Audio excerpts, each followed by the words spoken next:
here we are again. We have fine-tuned everything and we've got it working.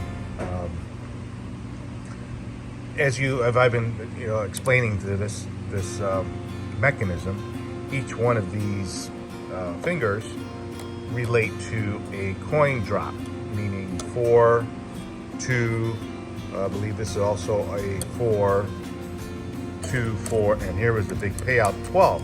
And our problem with the big 12 was this whole mechanism had nothing to go to.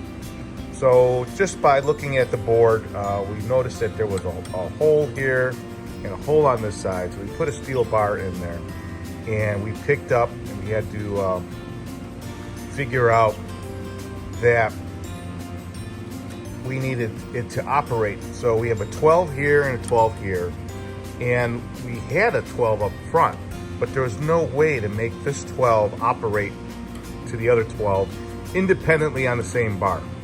So what we ended up doing is, like I said, somebody restored this or tried to do something here, popped all these out and didn't know how to put them back in. So what I'm guessing is that 12 that was up front belonged back here, and that's where we put it. So now we have the 3 12s, and the 4 that was there goes to the front. So now when the crane drops the ball, it's gonna push this and dispense 12 coins.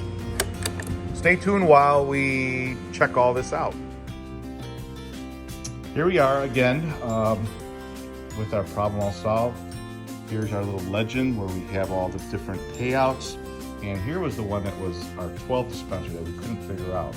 So now, in the front of the game, which is going to be the most difficult, you're going to have to try to get the 12 here, there, or over here. So, by hitting this, we move some tools over. You'll see me that when I hit the 12,